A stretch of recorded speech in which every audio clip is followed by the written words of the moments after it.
I had the marker in my hand before I even realized what I was doing. It was 1 a.m. The 42nd floor was empty, or it was supposed to be. The lights in Miss Whitfield's office were on, but the door was cracked and I could see she'd stepped away from her desk. I had maybe 2 minutes before she came back. The whiteboard was covered in code, dense, layered, the kind of architecture that takes a serious team weeks to map out. I recognized the framework the moment I saw it. Neural pathway stabilization. I'd built something like it myself 9 years ago. There was a section near the center that was wrong, not a small error. The kind of error that would cause the entire system to collapse under load. A recursive loop nobody on that floor had caught yet. I stood there. I told myself to keep walking. I didn't. I uncapped the marker, fixed the loop, recapped it, put it back in the tray, grabbed my cart, and walked out. 40 seconds, maybe less. My name is Miles Donovan. I'm 49 years old, and at that moment, I was a janitor who had just made the worst smart decision of his life. Let me back up. 3 years before that night, I was living in a one-bedroom apartment in South Austin with my son Cole, who was 6 years old and had just been diagnosed with a progressive neural degradation syndrome. The kind doctors explain in careful voices with a lot of eye contact, because they know what they're about to say is going to take the air out of the room. The disease attacked the pathways in his brain, slowly at first, then faster. The standard treatment was a monthly infusion protocol that cost $14,000 a month and slowed the progression without stopping it. Managed decline. That's what they called it. The pharmaceutical company had a nicer term, but that's what it was. I knew there was another way. I had spent 6 years building it. Before Cole got sick, before any of this, I was chief research scientist at Nexus Biotech. I joined the company in my early 30s, back when Reed Whitfield was still running things. Reed was old school. He believed the point of a medical company was to actually cure people. He gave me a team, full funding, and the freedom to work. What I built was called Project Helix, a neural mapping algorithm that didn't just slow degradation, it reversed it. The early trials were more successful than anything we'd seen in the field. We were 18 months from submitting to the FDA, then Reed got sick, dementia, early stage. And Tanner Weston moved in. Tanner was the head of corporate security, but that title never captured what he actually did. What he actually did was manage the board. He'd been doing it quietly for years, long before Reed's illness gave him real leverage. By the time Reed couldn't track a conversation from start to finish, Tanner was the one walking documents into his office and walking them back out signed. One of those documents shut down Project Helix. Another one terminated my employment on the basis of a misconduct report I'd never seen and couldn't refute. By the time I understood what had happened, my badge didn't work, and my name had been scrubbed from the internal research directory. I spent 2 years fighting it through lawyers. I got nowhere. Tanner had covered his tracks well, so I changed my approach. I took a job on the Nexus night cleaning crew under the name Miles Brooks, not to steal anything. A janitor badge doesn't get you into secure systems. What it does get you is access to the building's infrastructure grid, including the secondary server cooling network that runs on a separate power circuit and isn't monitored by the main IT security team. I'd found the gap years earlier, back when I was designing the building's data architecture. A legacy loop in the cooling grid that nobody had patched because nobody knew it was there. I rented a barn 22 miles south of downtown Austin, out on a county road past the old grain elevators. Paid $1,400 a month under a shell company. Set up 4 server racks, 2 cooling units, and a medical monitoring station I'd assembled piece by piece over 18 months, sourcing components under 6 different vendor names. In the center of it all, inside a glass-paneled room I'd built myself, Cole slept most nights connected to a network of sensors and IV lines that I monitored remotely from my phone during the day and in person every night after my shift. The Helix algorithm needed more processing power than I could afford commercially, so I borrowed it. A few hours each night off the secondary grid while the building was empty. Not enough to trigger a usage flag, just enough to keep the system running. That was my life for 3 years. Then I picked up a marker at 1 a.m. and wrote on a classified whiteboard. I told myself it didn't matter. Nobody would know who did it. The camera in that hallway had a 15-degree blind spot I'd mapped in my first week on the job. What I didn't account for was the camera inside the office itself. I found out the next evening when I came in through the service entrance on B1 and noticed the parking structure camera on level B2 had been repositioned. New angle, pointed directly at the employee exit. Someone had reviewed the footage. I did my shift, skipped the 42nd floor, drove home the long way through the industrial district and back up through the warehouse corridor on Cesar Chavez, checked my mirrors at every light. I almost didn't see her, a plain gray sedan, parked dark behind a rusted container on the access road to the Hadley property. The silhouette behind the wheel was too upright for that neighborhood, too deliberate. Sloan Whitfield had followed me. I drove past without slowing, looped around the back of the property, parked behind the equipment shed on the east side, and went in through the side door. I had 72 hours of processing time left on the Helix upload, maybe less. I sat down at the console and got to work. What I didn't know was what Sloan did next. She sat in that sedan for a while after I drove past, long enough to decide something. Then she got out, walked across the gravel to the barn, and found the equipment delivery door on the south wall. I used it twice a week for supply runs. It latched from the inside, but the latch was worn. One firm pull and it opened. She slipped in without making a sound. What she saw stopped her cold. 4 server racks along the far wall, blinking green and blue in the dark. Fiber optic cables running across the concrete floor like black veins, all feeding into the medical station in the center of the room. And inside the glass-paneled enclosure, Cole, 9 years old, pale, connected to a network of sensors and IV lines, asleep under a thin hospital blanket. She stood there and didn't move for a long time. Then she saw the monitor above the main console. The Project Helix logo pulsing in the dark. A logo she didn't recognize. A logo that, as far as Nexus Biotech's official records were concerned, had never existed. She took photos with her phone, left the same way she came in, drove back to her penthouse and started making calls. By 6 a.m. she had her niece Nora on the phone. Nora Whitfield was 17 and finishing a summer internship in Nexus's Legacy Data Archive division. Boring work, she'd told Sloan 3 times that week. Scanning old folders, cataloging deleted partitions on servers that hadn't been active since 2015. Sloan told her exactly what to search for. Any folder tagged with the word Helix, on any pre-2017 server, regardless of deletion status. Nora found it in 4 hours. The folder was called Helix Oride. It had been deleted, then overwritten, then deleted again, but the archive servers used a write protection protocol that Tanner's team apparently didn't know about. The data was still there, buried 3 partitions deep. Inside was everything. The original research files, funding authorizations signed by Reed Whitfield, internal progress reports showing clinical trial results that should have made headlines, and a chain of emails between Tanner Weston and 2 board members dating from the last 8 months of Reed's life. Reed had been deteriorating faster than anyone outside the family knew. His short-term memory was unreliable. His ability to track a document from the first page to the last was gone. Tanner had known exactly how to use that. The emails were careful, professional, the kind of language that sounds like legitimate business communication until you read it twice and understand what's actually being coordinated. Tanner had coached the board members on presentation order, on which documents to show Reed first to establish context, on how to frame the Helix shutdown as a financial necessity, a painful but responsible decision.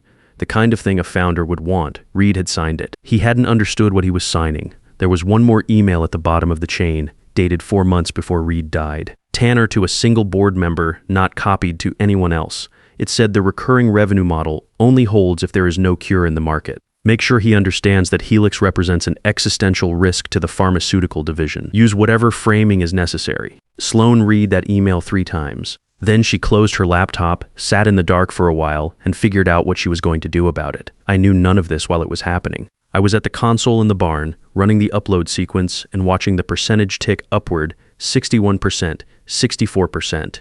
The cooling units hummed. Cole's monitor showed a steady rhythm. I checked the perimeter camera on my phone every 20 minutes. The gray sedan was gone from the access road. I told myself that was a good sign. I told myself she'd decided to walk away, call her security team in the morning, let the professionals handle it. I was wrong. On the second night, I drove in from a different direction and didn't see anything unusual. I ran 4 hours of processing and went home before dawn, 71%. On the third night, I was 20 minutes into the session when the outer perimeter alarm tripped. I checked the feed. 3 black SUVs on the county road running without headlights, moving slow. Staged approach, the kind you use when you want to box in an exit before the subject knows you're there. I recognized the formation. Tanner's team used it. The building's internal AI had flagged my handwriting and keystroke cadence from the whiteboard 2 nights earlier. It had taken his security analysts 6 minutes to identify me from the biometric database and another few hours to trace my truck registration to the Hadley property address. Tanner had waited until the 3rd night to move. He wanted to catch me with the servers running, the data mid-upload, the evidence undeniable. I looked at the console. 87%. I locked the outer doors, pulled up the upload parameters, and started typing. The perimeter alarm tripped again. They were at the fence line now, maybe 3 minutes out. I heard boots on gravel. Then a second set, then a third, 88%. I kept typing. The barn doors came open with a crack of metal and a sweep of cold air. Flashlight beams cut across the server racks, across Cole's glass room, across my face. Tanner Weston walked in. He was in a dark suit, no tie. The way he looked when he'd been pulled out of bed for something that couldn't wait. 2 contractors flanked him, both armed. 2 more positioned at the door behind him. He looked at the servers. He looked at Cole. He looked at me. Then he smiled. The slow, settled kind of smile that means the outcome is already decided in his mind and this is just the last formality. Miles, he said. Or is it Brooks tonight? I stood up from the console and put myself between him and Cole's room. The upload needs 13 more minutes, I said. Let it finish. He shook his head, reached into his jacket pocket and pulled out his phone. Everything in this barn is Nexus property, he said. The servers, the algorithm, the research. You've been running unauthorized access on our infrastructure for 3 years. That's federal territory. He pulled up an application on his phone. I'm terminating the server authorization right now. Everything goes dark. He entered the override command. Nothing happened. He looked at the screen, entered it again. The servers kept humming. The progress bar kept moving. 89%. Tanner stared at his phone. For the first time that night, the smile dropped. The override's been blocked, said a voice from the far end of the barn. Sloan Whitfield stepped out from behind the rear server rack. She'd come in through the equipment door 2 hours before Tanner's convoy arrived. She'd been standing in the dark, waiting. She looked at Tanner the way you look at a problem you've already solved. Tanner turned slowly. He stared at her for a long moment without speaking. Ims. Whitfield. His voice was flat, controlled. You shouldn't be here. Neither should you, she said. But here we are. She was holding her phone in her left hand, screen facing up. She wasn't raising her voice. She wasn't moving toward him. She just stood there at the end of the barn like she'd been there all along, which she had. Tanner looked at his contractors. The 2 at the door shifted their weight. The 2 flanking him stayed still, but their eyes moved to Sloan, then back to him, waiting for a read. You've made a serious mistake tonight, Tanner said. Whatever you think you found, whatever story you've built around this, you need to understand what you're stepping into. The board authorized the Helix shutdown. The board authorized the termination. Everything that happened 9 years ago was within the scope of my operational authority and fully documented. I read the documentation, Sloan said. I also read the emails that landed. I could see it in the half-second pause before Tanner responded. He hadn't expected that. What emails, he said. Not a question. A test. The ones where you coached the board on how to walk my father through a document he didn't have the capacity to understand. The ones where you told them to frame Helix as an existential risk to the pharmaceutical division. The ones you sent from your personal account because you knew enough not to use company servers. She looked at him. Nora found them on the archive partition you forgot to wipe. Tanner set his jaw. Your niece is a 17-year-old intern. Anything she accessed outside her authorized scope is inadmissible and potentially grounds for its own legal action.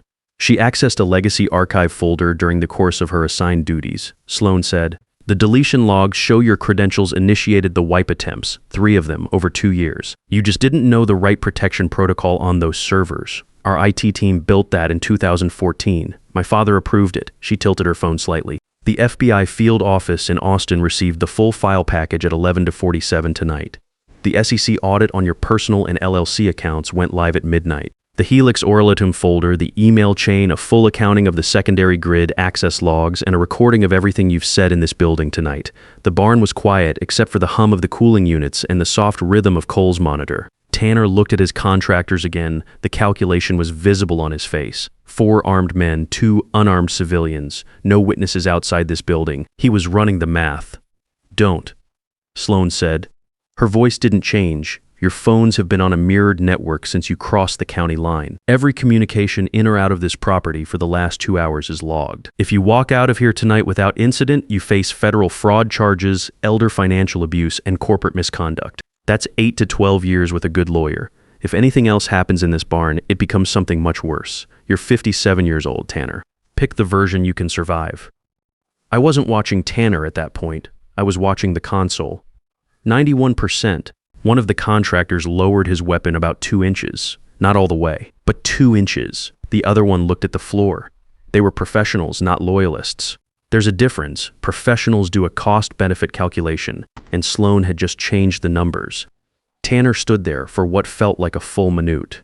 He was a man who had spent 9 years being the smartest person in every room. He was used to having more information than anyone else, more preparation, more leverage. Tonight, he'd walked into a barn and found out someone had done his job better than he had. He put his phone in his jacket pocket. "You'll hear from my attorneys," he said. "I expect so," Sloan said. "The board meeting is at 7 a.m. You're welcome to attend." "I wouldn't recommend it, but you're welcome to." Tanner turned and walked out. His contractors followed. The barn doors closed behind them. I heard the SUVs start up on the gravel road, heard them pull out and drive north toward the highway. Then it was just the hum of the servers and Cole's monitor and the sound of my own breathing. 93%. I turned back to the console. My hands were steady, which surprised me. I'd expected them to be shaking. 3 years of building toward this, and now the only thing between me and the finish line was a progress bar and about 6 minutes. Sloan walked over and stood a few feet away from the console. She didn't say anything for a while. She looked at Cole through the glass. He'd slept through all of it. "How long has he been here?" she asked. 14 months in the barn. Before that, a converted storage unit near the airport. The setup wasn't as stable. She nodded. "And the Nexus grid access?" "How long?" 3 years off the secondary cooling loop. Never more than 4 hours at a stretch, never during peak monitoring windows. She was quiet again. "You could have come to me," she said. "You'd been CEO for 8 months when I started. You were inheriting a $2.8 billion company with a board you didn't fully control yet. I had a falsified misconduct record and no documentation. You would have had to choose between taking my word and destabilizing your first year." I looked at the screen, 95%. I didn't think that was a fair ask. She didn't argue with that. "The email about my father," she said. "Did you know?" I suspected Tanner had leveraged the illness. I didn't know the details. I couldn't prove anything, so I stopped trying to prove it and focused on what I could control. She looked at Cole again. "He looks like you. Stubborn jaw," I said. "His mother always said that." 96%. The cooling units shifted into a higher gear as the processors hit peak load. The monitors flickered once, then settled. I leaned forward and started entering the final sequence commands, the ones that would lock the algorithm to Cole's specific neural signature and initiate the first reconstruction cycle. The 97%. I had been building toward this for 9 years. 6 years of research at Nexus, 2 years of legal dead ends, 3 years of mopping floors and sleeping 4 hours a night and watching my son get thinner and paler and quieter. All of it came down to this progress bar in a barn in South Austin at 1:40 in the morning, 98%. Sloan didn't say anything. She just stood there. 99%. I held my breath. 100%. The progress bar filled and held. The screen shifted from the upload interface to a new display, a real-time neural mapping grid showing Cole's brain activity in slow, measured pulses of blue and green. The algorithm was running. The reconstruction cycle had started. Then the monitor inside Cole's room changed tone, not an alarm, the opposite. The erratic rhythm that had been his baseline for the past 14 months, the one I'd learned to read like a second heartbeat, smoothed out into something clean and regular. The neural stabilization protocols were working. The degraded pathways were being mapped, flagged, queued for reconstruction. I stood at the glass and watched the readout for a long time without moving. Sloan stayed back. She didn't say anything. She understood, I think, that this wasn't a moment that needed words. Cole didn't wake up. He just lay there, breathing slowly, looking smaller than a 9-year-old should look. But the numbers on the monitor were the best numbers I'd seen in 3 years. The reconstruction index was already climbing. I pressed my hand flat against the glass I had promised him, 100 times, in 100 different ways, in the dark of that barn when he was awake and scared and asking me questions I didn't have good answers to. I had promised him we were going to fix it, that the thing growing in his brain was not going to win, that his father had built something that could stop it, and I just needed a little more time. I don't cry easily, haven't since his mother passed. But standing there with my hand on that glass, watching those numbers climb, I came pretty close. I took a breath, stepped back, turned to Sloan. "It's working," I said. She nodded. "I can see that." We stood there a moment longer. Then she said, "I need to get back to the city. The board meeting is in 5 hours and I have preparation to do." She looked at me directly. "You should know I'm going to present the full Helix research to the board this morning. The original files, the clinical data, everything Nora pulled from the archive. I'm going to propose a formal reinstatement of the project under the Nexus Medical Division." I looked at her. "The pharmaceutical division will fight it. The pharmaceutical division is about to lose 3 of its board allies before 7 a.m., she said. "I reached out to them tonight after I read the emails. 2 of them have families. Neither one wanted to be in the same sentence as elder financial abuse when the FBI starts pulling threads. They'll resign before the meeting starts," she said it the way you state a fact about the weather. Matter of fact, already done. You moved fast, I said. You spent 9 years on this, she said. The least I can do is move fast.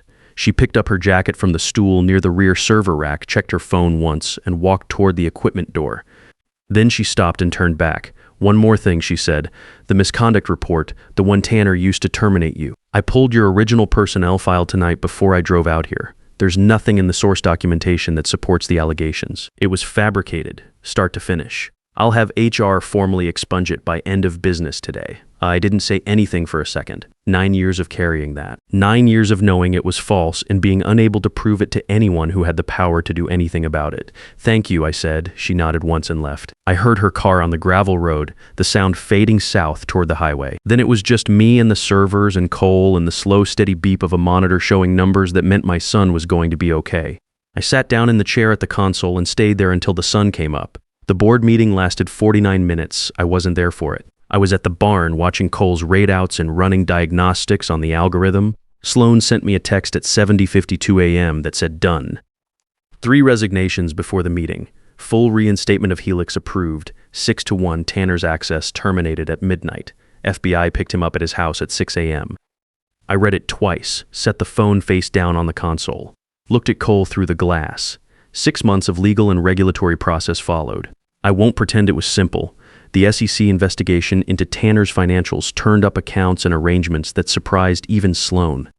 The 2 board members who resigned cooperated with federal investigators in exchange for reduced exposure. Tanner's attorneys were good, but the email chain was unambiguous, and the elder abuse statutes in Texas carry weight when the victim is a founder and the amounts involved run into the hundreds of millions. He took a plea in the end, avoided trial. The sentencing was set for the following spring. The FDA fast-tracked Project Helix into Phase 2 clinical trials 4 months after the board meeting.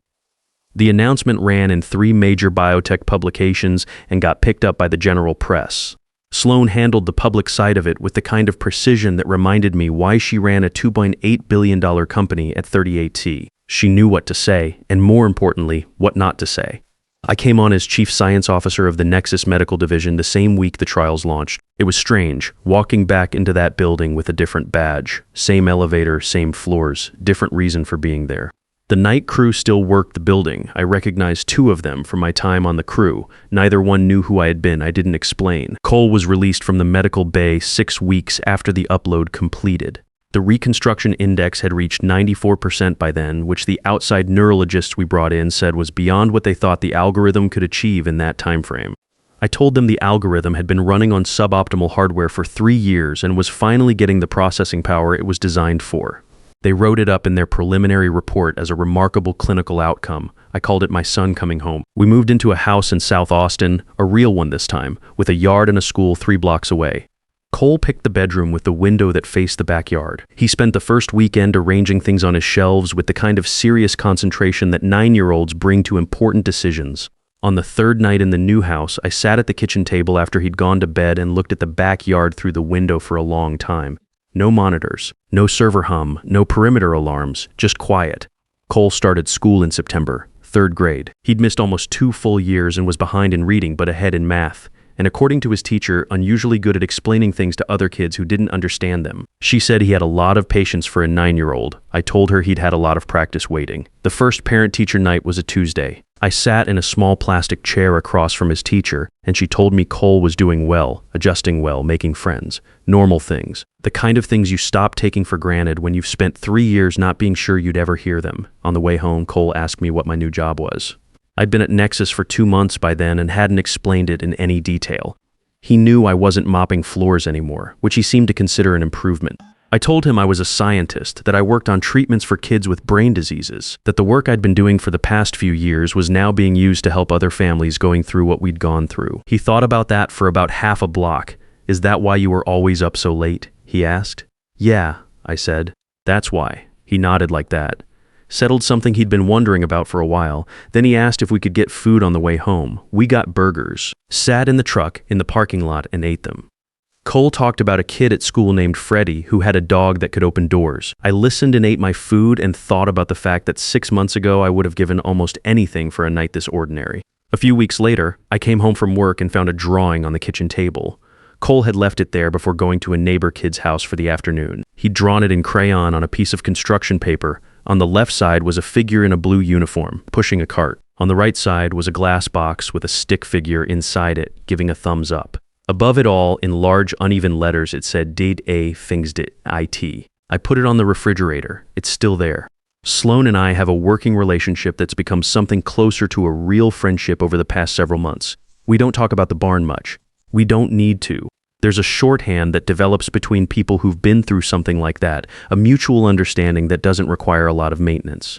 She told me once, on a slow afternoon in the office, that she'd been thinking about what made her follow me that first night instead of calling security. She said she didn't have a clean answer. She said something about the way I'd stood in front of the whiteboard felt different from how a spy or a hacker stands. Like someone who recognized something, not someone casing it. I told her I thought she'd made a good call. She said she thought so too. The Phase 2 trials are running well. We have 34 patients enrolled across 4 sites. The early outcomes are consistent with what I saw with Cole, which means they're better than anything else currently in the market for this class of disease.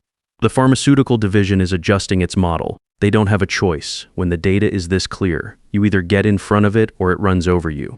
There are families in the trial right now who are sitting where I sat 3 years ago. Parents who are doing the math on treatment costs and timelines and trying to hold it together in front of their kids. Parents who have been told this is manageable but not curable, that the best they can do is slow it down. They don't know yet that the math is about to change. I think about that a lot, not in a way that needs to be said out loud, just in the background, while I'm working, while I'm driving Cole to school, while I'm sitting at my desk in an office on the 42nd floor of a building I used to clean at night.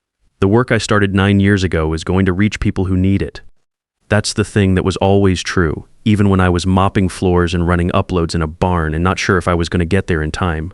It was always going to be true, it just needed someone to let it happen. If this story hit close to home, hit like and pass it on to someone who needs to hear it. There are a lot of people out there who built something real and got pushed out before it could matter. And there are a lot of kids counting on fathers who refuse to quit. Drop a comment below if you were in Miles's position. How far would you go? Subscribe for more stories like this one.